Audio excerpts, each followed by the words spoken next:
السلام علیکم ناظرین، میں ہوں عبدالرحمن رانا اور آپ دیکھ رہے ہیں پروگرام ڈبیٹ رات۔ وزیر اعظم پاکستان نے اعلان کیا تھا کہ جو دینی مدرسوں میں پڑھنے والے طلباء ہیں ان کو معاشرے میں عام آہنگ کرنے کے لیے اور مفید شہری بنانے کے لیے نئے تعلیمی نظام کا اعلان کریں گے۔ ہم نے دیکھا کہ یکساں نصاب تعلیم کا جو بیڑا اٹھایا تھا وفاقی وزارت تعلیم نے، انہوں نے تو وہ اپنا کام کر دکھایا۔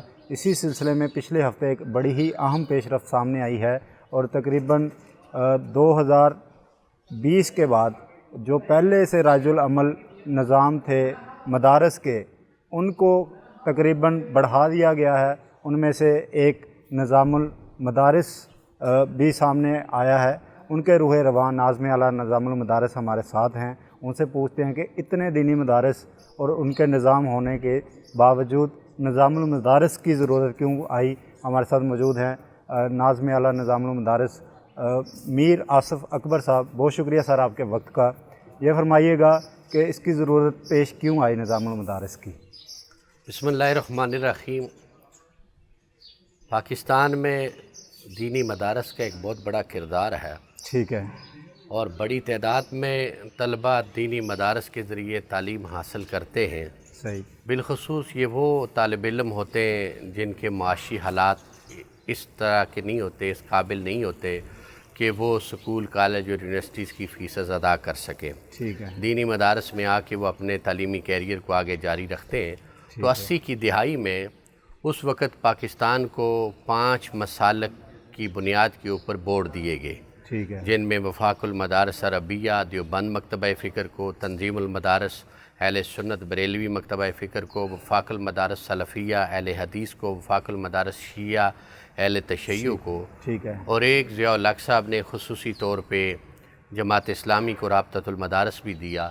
اور اسی طرح 5 انسٹیٹیوٹ جو ایک ادارے تھے ان کو بھی بورڈ کا درجہ دیا گیا، لیکن وہ ڈگری تو جاری کر سکتے تھے، ڈگری ایوارڈنگ تو تھے، لیکن آگے اپنے ساتھ دیگر اداروں کو ملحق نہیں کر سکتے تھے۔ اچھا، ان میں ایک جامعہ اسلامیہ منہاج القرآن تھا، ٹھیک ہے، 92 میں اس کو چارٹرڈ ملا۔ اس کے علاوہ جامعہ محمدیہ غوثیہ بیرا تھا، تقی عثمانی صاحب کا دارالعلوم کراچی تھا، اور اسی طرح دیگر ادارے تھے۔ یہ ٹوٹل 10 تھے، جو 5 بورڈ تھے اور 5 ادارے تھے جن کو بورڈ کا درجہ دیا گیا۔ بالکل ٹھیک ہے، تو جامعہ اسلامیہ منہاج القرآن نے منفرد نصاب دیا کہ دینی کے ساتھ عصری تعلیم کو لازم قرار دیا۔ اچھا، آج سے 200 سال قبل کا جو نظام تھا، جو مجمع العلوم ہوا کرتا تھا دینی مدرسہ، ٹھیک ہے، جہاں سے ایک وقت سائنسدان بھی پیدا ہوتے تھے، ابو علی سینا، جابر بن حیان، اور اسی ادارے سے غزالی بھی، رازی بھی، ابن رشد بھی، اس طرح کے بڑے بڑے اپنے وقت کے مفسر، محدث اور فقیہ بھی پیدا ہوتے تھے۔ بے شک، وہ کوئی منفرد ادارے نہیں تھے، ایک ہی مجمع العلوم ہی، ایک ہی دارالعلوم ہوا کرتا تھا، ایک ہی جگہ سے، ایک ہی جگہ سے۔ تو شیخ الاسلام ڈاکٹر طاہر القادری صاحب نے دوبارہ احیاء کیا، اس کی تجدید کی 200 سال پہلے اسلام کے عروج کے دور کی، جب اسلام تہذیب میں، تمدن میں، ثقافت میں، تاریخ میں اور تعلیم میں، سائنس اور ٹیکنالوجی میں عروج رکھتا تھا۔ ٹھیک ہے، تو آپ نے کہا میں اس کو پھر دوبارہ عروج دینا چاہتا ہوں، تو آپ نے کمپلسری کر دیا دینی تعلیم کے ساتھ عصری تعلیم۔ اچھا، جو بچہ میٹرک پاس آئے گا، ساتھ انٹرمیڈیٹ بورڈ سے کرے گا، ساتھ ثانویہ کرے گا، عالیہ کے ساتھ بی اے کرے گا، عالمیہ کے ساتھ ایم اے کرے گا، ایم فل کرے گا، پی ایچ ڈی کرے گا۔ بالکل ٹھیک ہے، تو اس منفرد نظام کی وجہ سے ریاست پاکستان نے 2005 میں منہاج القرآن کو ایک چارٹرڈ یونیورسٹی دی، ایک چارٹرڈ شپ دیا۔ ٹھیک ہے، اب الحمدللہ پاکستان کے دینی مدارس کے وہ علماء جو مختلف شعبوں میں قابل ہوتے ہیں، باصلاحیت ہوتے ہیں، اور پہلی پوزیشن ہولڈر جو طلباء ہوتے ہیں، وہ یہاں آ کے منہاج القرآن میں اسلامک اسٹڈی اور عربک میں ایم فل اور پی ایچ ڈی کرتے ہیں۔ ٹھیک ہے، اور آج یہی بات ہے کہ یہاں درجنوں فیکلٹیز اور اس طرح مختلف سینکڑوں ڈپارٹمنٹ کام کر رہے ہیں منہاج یونیورسٹی کے اندر۔ بالکل ٹھیک ہے، 20-25 ہزار کے قریب طالب علم مختلف شعبوں میں تعلیم حاصل کرتے ہیں۔ تو یہ جو ہمارا نظام تھا، ریاستی ادارے، منسٹری آف ایجوکیشن اور صوبائی منسٹریز بھی بڑی متاثر تھیں۔ ٹھیک ہے، تو 2016 میں اصلاحات مدارس کے نام سے پی ایم نواز شریف کے دور میں پی ایم ہاؤس میں ایک میٹنگ ہوئی۔ جنرل ناصر جنجوعہ جو اس وقت قومی سلامتی کے مشیر تھے، بالکل، اس میٹنگ میں 5 وفاقوں کے نمائندے، اور وفاقی وزیر تعلیم، مذہبی امور سارے لوگ موجود تھے، HEC کے وزارت کے لوگ بھی۔ سوال یہ ہے یہاں پہ آپ کو بڑی آپ نے تمہیداً اور بڑا ہی شاندار جواب دیا اس کا، لیکن مجھے یہ تجسس یہ ہو رہا ہے کہ ضرورت کیوں پیش آئی اس طرح کی میٹنگ کی؟ کیا وہ نظام ڈلیور نہیں تھا کر رہا، انتہا پسندی بڑھ گئی تھی؟ کیا وجہ تھی کہ یہ پھر سے میٹنگ ریکال کرنا پڑی نواز شریف صاحب کے دور میں؟ وہ یہ محسوس کرتے تھے، ریاستی ادارے تعلیمی جو سربراہان ہیں، مختلف ڈپارٹمنٹس ہیں، کہ جو دینی مدرسے کا طالب علم ہے اس کے ہاتھ میں جو ڈگری ہے اس کی ویلیو نہیں ہے۔ ٹھیک ہے، اس کے اوپر لکھا ہوتا ہے کہ جو 8 سال کے بعد دینی مدرسے کا طالب علم ڈگری حاصل کرتا ہے شہادت العالمیہ، جی وہ equal to MA Arabic and Islamic study ہوتی ہے، بالکل ٹھیک ہے، اور اس ایکولنس سرٹیفکیٹ پہ لکھا ہوتا ہے کہ یہ عربی اور اسلامیات کی تدریس کے علاوہ امامت و خطابت کے کام آئے اور کسی کام کی نہیں ہے، صرف امامت اور خطابت کا کام اور کسی کام کی نہیں۔ ٹھیک ہے، اب اگر وہی طالب علم 8 سال مکمل نہیں کرتا اور 6 سال پڑھنے کے بعد وہ ڈراپ ہو جاتی ہے کسی وجہ سے اس کی تعلیم، تو اس کے پاس کوئی سرٹیفکیٹ نہیں ہے، کوئی ڈگری نہیں ہے، نہ میٹرک ہے، نہ FA ہے، نہ BS، صرف ایک ڈگری اس کی ویلڈ ہے، وہ عالمیہ ہے جو MA کے برابر۔ بالکل ٹھیک ہے، تو ریاست کے ذمہ داران نے سوال کیا کہ اس کا ذمہ دار کون ہے جو اس طالب علم کے 8 سال ضائع ہوئے کہ اس کے پاس کوئی ایک سرٹیفکیٹ نہیں ہے۔ ہاں ٹھیک ہے، تو اس پہ مختلف میٹنگز ہوئیں، مشاورت ہوتی رہی، بالآخر انہوں نے کہا کہ آخر وہ بھی اس ملک کا حصہ ہیں، ان کے بھی حقوق ہیں، ان کے لیے بھی ہم جواب دہ ہیں، بالکل تو اس لیے ہمیں ان کی ڈگری کو ویلڈ کرنا ہوگا، ٹھیک ہے، قابل قبول کرنا ہوگا، تاکہ جس شعبے میں وہ جائیں وہ پڑھے لکھے تصور ہوں اور ان کی ڈگری کی ویلیو ہو اور وہ ڈگری کارآمد ہو، ان کی زندگی کا کوئی ایک لمحہ بھی ضائع نہ ہوا ہو۔ بالکل پھر اس پہ کام ہوا، گریجولی ہوتا رہا، تو یہ انہوں نے پھر کہا کہ ہم ایسا کرتے ہیں کہ نئے بورڈ قائم کرتے ہیں، وہ بورڈ ہوں کہ جن کے پیچھے وینری اس طرح کی ایکسپیرینس پرسنالٹیز بھی موجود ہوں، ادارے بھی موجود ہوں، اور جن نون لیگ کا دور تو آپ کے لیے کافی تنگ بھی تھا، تو وہ کیسے مان گئے ان سارے ہاں ظاہر ہے وہ ان کا ایک اجارہ داری تھی۔ وہ جو بورڈ تھے، وفاق تھے 5، وہ مسلکوں پہ ملے ہوئے تھے، کچھ خاندانوں کی شخصیات کی اس کے اوپر اجارہ داری تھی۔ ٹھیک ہے، خود ان کے بچے امریکہ میں، برطانیہ میں، پوری دنیا میں پڑھتے تھے، ٹھیک لیکن دینی مدارس میں جن کے اوپر وہ ہولڈ کرتے تھے، جن کی وجہ سے ریاست میں ان کا روب دھاب تھا، ان کی پار تھی، وہ اور کئی کمیٹیاں ان کے پاس رہیں، کئی کمیٹیاں، عہدے ان کے پاس رہے، اس کو انجوائے کرتے رہے، ریاست کے ان عہدوں سے بینیفٹ لیتے رہے، لیکن کبھی بھی انہوں نے اس دینی مدرسے کے طالب علم کی ڈگری کے لیے ریاست سے بات نہیں کی، اس کے حقوق کے لیے انہوں نے جدوجہد نہیں کی۔ ان کو اپنا اس چیز کا سامنا بھی کرنا پڑا کئی میٹنگز کے اندر۔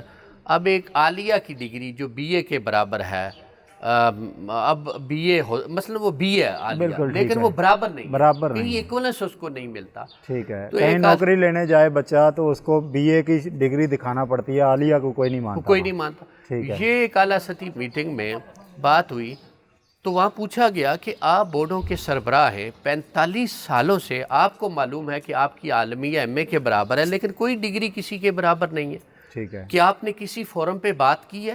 ٹھیک ہے، تو ایک ذمہ دار نے بڑی سختی کے ساتھ سخت جملوں میں یہ بات کہی کہ اپنے مفادات کی باتیں تو آپ کرتے ہیں، لیکن یہ بات آپ نے کیوں نہیں کی؟ اور ہمیں یاد ہے کہ اسی میٹنگ کے اندر اس شخصیت نے نوٹیفیکیشن کروایا عالیہ = BA، ٹھیک ہے، اور یہ 2017 کے اینڈ کی بات ہے کہ جو 45 سالوں میں کام نہیں ہوا تھا، وہ 3 گھنٹے کی اس میٹنگ کے اندر HEC اور منسٹری سے اسی وقت انہوں نے وہ نوٹیفیکیشن کروایا۔ بالکل تو اتنا چھوٹا سا کام تھا، لیکن کبھی اس کے لیے 45 سال گزر گئے، مسلکوں کے اجارہ دار ان لوگوں نے کوشش کرنے نہیں کی، نہ کبھی ان کے حقوق کے لیے جدوجہد کی اور نہ ہی کبھی ان کا خیال آیا۔ ٹھیک ہے، اب یہ جو 5 مدارس نئے بورڈ قائم کیے گئے ہیں، اس حوالے سے وفاقی حکومت کا کتنا کردار ہے اور کتنا یہ اہم منصوبہ ہوگا پاکستان کے لیے؟ دیکھیے، اب جو بورڈ وفاق نے دیے ہیں وہ میرٹ پہ ملے ہیں، اچھا، ان اداروں کو ملے کہ جن کی اچھی پروگرس تھی، جنہوں نے ریاست کے اندر علمی اعتبار سے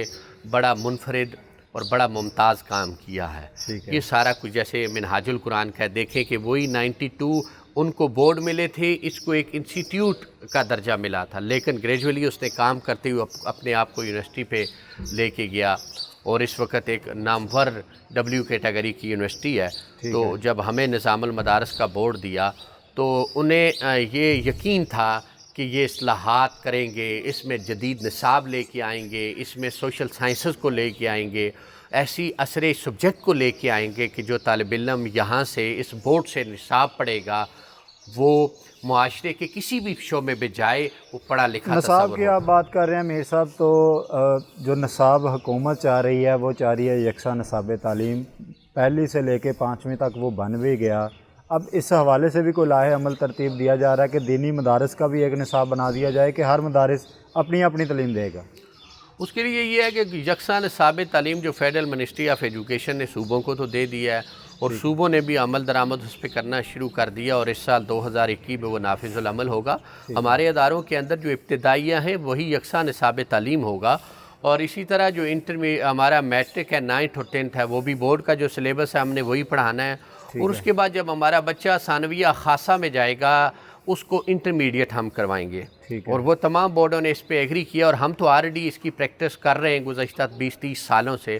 ہمارے طالب علم کو تب تک اگلی شریعہ کی ڈگری نہیں ملتی جب تک وہ عصریہ کی پچھلی ڈگری، جیسے گریجویشن میں عالیہ میں تب تک ایڈمیشن نہیں ملتا جب تک اس کا انٹر کمپلیٹ نہ ہو، اسی طرح عالمیہ میں تب تک اسے ایڈمیشن نہیں ملتا جب تک اس کا گریجویشن کمپلیٹ نہ ہو۔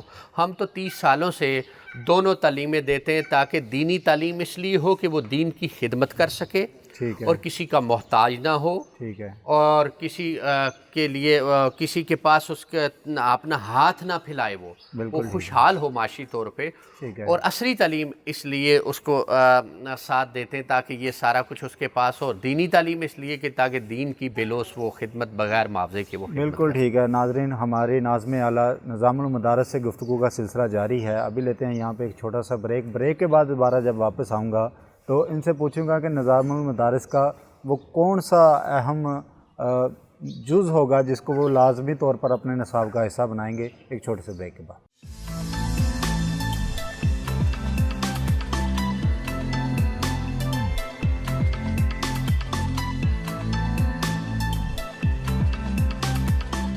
ویلکم بیک ناظرین، باتوں کا سلسلہ جاری ہے ناظم اعلیٰ نظام المدارس سے۔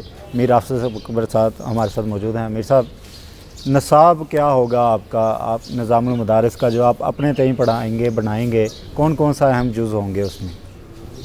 اس میں سب سے پہلے تو ہم تصوف پڑھا رہے ہیں۔ اچھا، جو وزیر اعظم پاکستان کا ویژن بھی ہے، ہماری اپنی قیادت کا ویژن ہے، اور ہم اس کی جو پریکٹس بھی کروا رہے ہیں گزشتہ 30 سالوں سے۔ ٹھیک ہے۔ دوسرے مدارس میں اور منہاج القرآن میں یہی بنیادی فرق ہے۔ دوسرے دینی مدارس سے پڑھنے والے طالب علم شدت پسند زیادہ ہیں، انتہا پسندی اس میں، ان میں عدم برداشت۔ کیا وجہ ہے کہ اتنی انتہا پسندی ہے کہ لوگ کسی دوسرے لیڈر کی بات سننا پسند نہیں کرتے، کسی کا اپنے لیڈر کو ملا دیتے ہیں وہ انبیاء کرام کے ساتھ، اور دوسرے کو وہ کفر تک کے فتوے لگ جاتے ہیں؟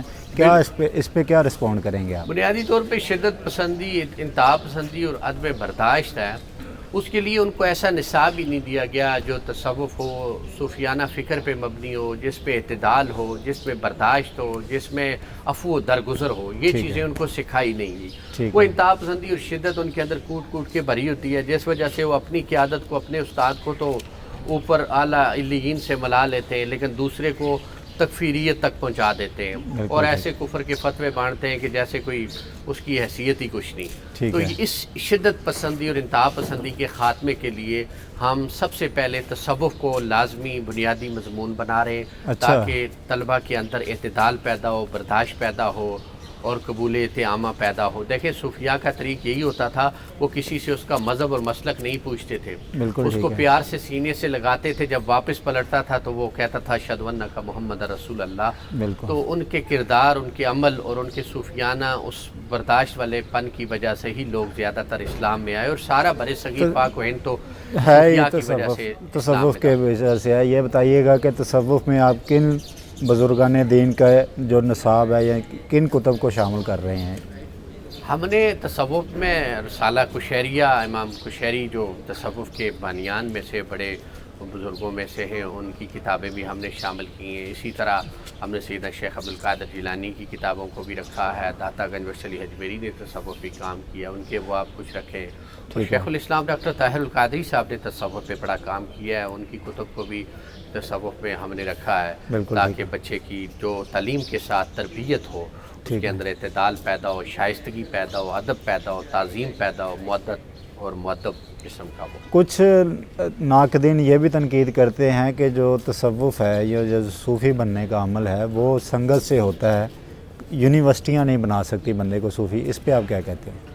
سب سے بڑی سنگت تو ماں اور بیٹے کی ہوتی ہے اور دوسری استاد اور شاگرد کی ہوتی ہے۔ اچھا، اسی طرح اس کو بڑا روحانی خوبصورت باپ قرار دیا گیا، بالکل ٹھیک ہے۔ تو ظاہر ہے وہ کیوں کرا، اس لیے کہ اس کی سنگت ہوتی ہے، صحبت ہوتی ہے، زیادہ میل جول اٹھنا بیٹھنا اس کے ساتھ ہوتا ہے، تو اس کا انداز، اس کا طریق، اس کا جو بھی اسلوب ہوتا ہے وہ شاگرد کے اوپر اسی طرح کا ہوتا ہے۔ اگر استاد کی زبان میں شائستگی ہوگی، ادب ہوگا اور وہ مؤدب ہوگا اور وہ دوسرے کا ادب اور احترام کرنے والا ہوگا، شاگرد کی زبان میں بھی مٹھاس ہوگی، تہذیب ہوگی، شائستگی ہوگی۔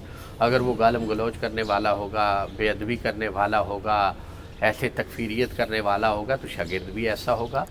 تو ظاہر ہے تربیت تعلیم کے ساتھ استاد نے کرنی ہوتی ہے، اور اس کے لیے ہم ٹریننگ کمپلسری کر رہے ہیں۔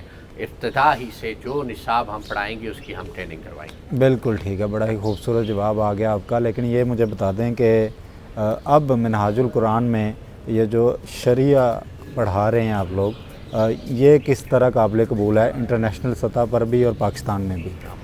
دیکھیے، جامعہ اسلامیہ منہاج القرآن کو پاکستان میں یہ منفرد اعزاز حاصل ہے کہ جامعۃ الازہر مصر جو دنیا کی سب سے بڑی اسلامی یونیورسٹی ہے، اس کے ساتھ افیلیشن ہے، اور ہر سال ہمارے کم از کم 20 طلبہ وہاں جاتے ہیں۔ اچھا، اور اور درجنوں ہمارے وہاں جو فاضلین ہیں وہ الازہر میں اساتذہ بھی ہیں، اساتذہ بھی ہیں آپ کے؟ اساتذہ بھی ہیں۔ اچھا، وہاں ان یونیورسٹیوں میں جو عربی لینگویج پہ اتنا عبور ہے ان کا کہ اس زبان میں وہاں کے طلبہ کو، پوری دنیا کے طلبہ کو وہاں پہ ایک اجمی جا کے وہاں پہ عربیوں کو پڑھا رہے ہیں۔ اچھا۔ اور پھر اسی طرح بغداد کے اندر جامعہ اسلامیہ، جسے جامعہ صدام حسین کہتے ہیں، اس سے بھی ہمارے طلبہ پڑھ کے آتے ہیں، ان کے ساتھ بھی ہماری افیلیشن ہے، وہاں بھی ہمارے اساتذہ ہیں کئی طلبہ۔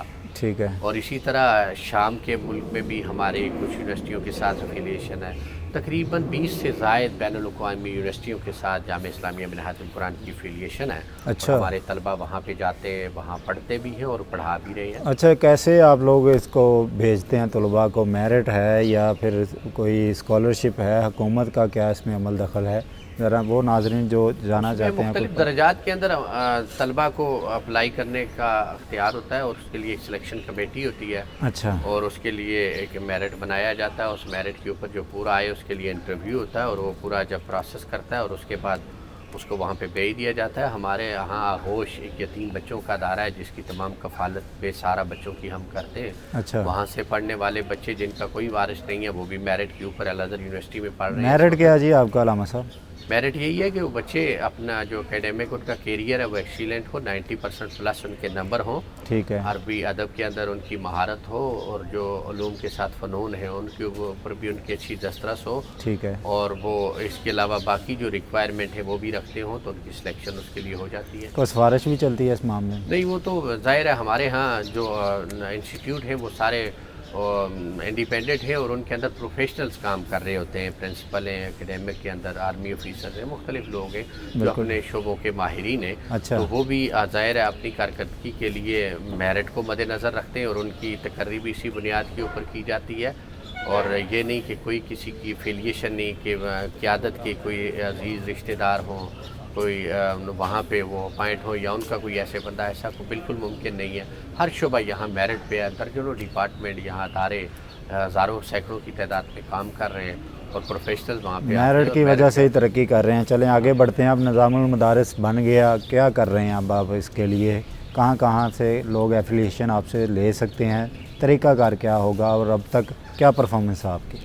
بالکل، نظام المدارس جب سے بنا ہے تو لوگوں کے چہروں پہ خوشی کی لہر دوڑ گئی ہے، اور وہ رابطہ کر رہے ہیں۔ 3000 سے زائد مدارس نے ہمیں اپلیکیشن دی ہوئی ہے، جو ابھی ایک ہفتہ ہوا اور 3000 مدارس آ بھی گئے ہیں؟ میں 3000 کے قریب اپلیکیشنز ہمارے پاس آ چکی ہیں۔ اچھا، اب ہم باقاعدہ ان کو افیلیشن دے رہے ہیں، وہ پروسیس ہمارا کنٹینیو ہو چکا ہے، چونکہ 10 فروری کو ہمیں چارٹرڈ شپ ملا ہے اور اس کا نوٹیفیکیشن ہمیں ملا ہے، تو اس کے بعد ہم نے ظاہر ہے آفیشلی پروسیس کرنا تھا، تو اس کے لیے ہمارے جو افیلیشن سرٹیفکیٹ ہیں وہ بھی ہو چکے ہیں، ہمارا بینک اکاؤنٹ آپریشنل ہونے والا ہے، اور باقی اس طرح سر چونکہ جتنی ٹرانزیکشن ہوگی وہ بینک کے ذریعے ہوگی، علاق فیس ہے، دیگر معاملات ہیں، وہ سارے صاف شفاف نظام تو ہوگا۔ وہ سارا پیپر ورک بھی ہمارا تقریباً کمپلیٹ ہو چکا ہے۔ اب ہم مختلف ڈسٹرکٹ کے اوپر اپنے کوآرڈینیٹر تعینات کر رہے ہیں۔ ڈسٹرکٹ میں جو لوگ ہم سے افیلیشن کرنا چاہتے ہیں ان کی ریکمنڈیشن کے بعد وہ ہم سے الحاق کریں گے۔ پھر سب سے بڑی چیز ہے سلیبس، جو ہماری منفرد چیز ہے، اصل چیز سلیبس ہے جی، جو ایک انفرادیت بھی رکھتا ہے، باقی تمام وفاقوں سے ممتاز ہے کہ ہم سال اول سے فرسٹ ایئر سے طلبہ کو حدیث بھی پڑھائیں گے، تصوف بھی پڑھائیں گے۔ پھر عربی لینگویج، دیکھیے گزشتہ 40-45 سالوں سے مدارس کا یہ حال ہے کہ عربی میڈیم ہونے کے باوجود 1% بھی طلبہ عربی نہیں بول سکتے۔ بڑا ہی المیہ ہے۔ جب اتنا بڑا المیہ یقیناً عربی کو کمپلسری قرار دیا کہ تب تک فرسٹ ایئر سے سیکنڈ ایئر میں اسٹوڈنٹ پروموٹ نہیں ہوگا جب تک وہ 80% عربی نہیں بولتا ہوگا۔ اب ہمارے لیے سب سے بڑا مسئلہ یہ پیدا ہوا کہ دینی مدرسوں نے عربی بول چال سکھانے والے اساتذہ ہی پیدا نہیں کیے، تو پھر ہم کیا کریں؟ تو اس کے لیے پھر ہم نے یہ کیا کہ ہم نے جامعۃ الازہر مصر سے ہمارے 10-12 ڈاکٹرز ہیں جو پی ایچ ڈی کر کے آئے ہیں، شام سے، مصر سے، سوڈان سے ہمارے پاس اساتذہ اس وقت تخصص میں آن لائن پڑھا رہے ہیں۔ ہم نے ان سب کے لیکچرز کو ریکارڈ کرنا شروع کر دیا ہے ڈیلی بیسس کے اوپر۔ ہم وہ جو ادارے دور دراز ہم سے ملحق ہوں گے، جیسے اندرون سندھ کے، بلوچستان کے پی کے اے جے کے ان کو ہم کمپیوٹر بھی پرووائڈ کریں گے تاکہ وہ آن لائن لیکچر اپنے اسٹوڈنٹ کو سنائیں اور وہ عربی بول چال باقاعدہ سیکھ سکے۔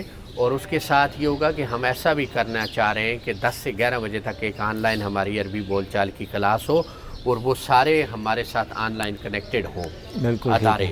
تو یہ ہمارا جو آن لائن سسٹم ہے ایجوکیشن کا، ہم اس کو بھی متعارف کروا رہے ہیں، اور ہماری کوشش ہے کہ ہم تو ظاہر ہے اس کے لیے بڑے وسائل چاہیے، ہم خود بھی کر رہے ہیں، لیکن گورنمنٹ کو بھی چاہیے کہ ظاہر ہے جو تعلیم کے لیے 200-250 ارب روپیہ دیتی ہے، اگر 1-2 ارب اگر دینی مدارس کے لیے وہ فنڈ مختص کر دے تو اس سے یقیناً دینی مدارس کے اندر بھی تبدیلی آ سکتی ہے۔ خالی گورنمنٹیں بات تو کرتی ہیں، بالکل دعوے تو کرتی ہیں، لیکن عملی کوئی کام نہیں کرتی۔ عملی تب پتہ چلے گا جب بجٹ میں ان کے لیے کوئی ایلوکیٹ ہوگی۔ بالکل ٹھیک ہے۔ وزیر اعلیٰ پنجاب نے بھی رحمت اللہ عالمین اسکالرشپ کی اعلان کیا، اس کے ساتھ ساتھ احساس پروگرام بھی وزیر اعظم کے امبریلا کے نیچے جو پاکستان کا سب سے بڑا ہے وہ بھی طلباء کو، مستحق طلباء کو سرکاری یونیورسٹیوں میں وہ دے رہے ہیں۔